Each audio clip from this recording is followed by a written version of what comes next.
ತಾವೆಲ್ಲರೂ ಸಹಿತ 11ನೇ ತಾರೀಕಿನಿಂದ ಜಗ ಬದುಕಲಿ ಜನ ಬದುಕಲಿ ಅಂತೆ ಬಸವಾದಿ ಶರಣರು ಸಕಲ ರಾಶಿಗಳಿಗೆಲ್ಲ ಲೇಸಾಗಲಿ ಅನ್ನುವಂಥ ಭಾವದಿಂದ ಏನು ಬರೇ ಮಾನವ ಧರ್ಮ ಅಲ್ಲ, ಸಕಲ ಜೀವರಾಶಿಗಳಿಗೂ ಸಹಿತ ಒಳ್ಳೆಯದನ್ನ ಬಯಸ್ತಾ ಯಾವ ಸಂಸ್ಕೃತಿಯನ್ನ ಹಾಕಿಕೊಟ್ಟಿದ್ದಾರೋ ಅದೆಲ್ಲವನ್ನ ನಮ್ಮ ಮನೆಗಳಿಗೆ ಮುಟ್ಟಿಸುವಂತ ಕೆಲಸವನ್ನ ಅವತ್ತು ಮಾಡ್ತಾ ಇದ್ದಾರೆ. ಪಾದಯಾತ್ರೆ ಇರ್ತದೆ, ಯುವಕರ ಜೊತೆಗೆ ಸಂವಾದ ಕಾರ್ಯಕ್ರಮ ಇರ್ತದೆ, ಸಾಯಂಕಾಲ ಅನುಭವಿಗಳಿಂದ ಪೂಜ್ಯರಿಂದ ಅನುಭವ ಗೋಷ್ಠಿ ನಡೀತದೆ.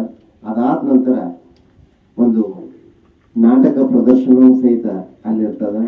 ಆದ್ದರಿಂದ ಎಲ್ಲ ಶರಣ ಬಂಧುಗಳು ಸಹಿತ ಆ ಕಾರ್ಯಕ್ರಮಕ್ಕೆ ಆಗಮಿಸಬೇಕು ಅಂತೇಳಿ ಭಿನ್ನವಿಸಿಕೊಳ್ಳೋದಕ್ಕೆ ಬಂದಿರತಕ್ಕಂಥ ಆ ಶರಣರಲ್ಲಿ ತಮ್ಮ ಹೃದಯದಿಂದ ಮತ್ತೊಮ್ಮೆ ಸ್ವಾಗತವನ್ನು ಗೈತಾ ಎಲ್ಲ ಶರಣರು ಸಹಿತ ನಮ್ಮ ಟ್ರಸ್ಟ್ ಕಮಿಟಿಯ ಎಲ್ಲ ಶರಣರು ಸೇರ್ಕೊಂಡ ಆ ಕಾರ್ಯಕ್ರಮವನ್ನು ಯಶಸ್ವಿಗೊಳಿಸಬೇಕು ಅಂತೇಳಿ ತಮ್ಮ ಎಲ್ಲರಲ್ಲಿ ವಿನಂತಿಸಿಕೊಳ್ತಾ ಇದ್ದೇವೆ.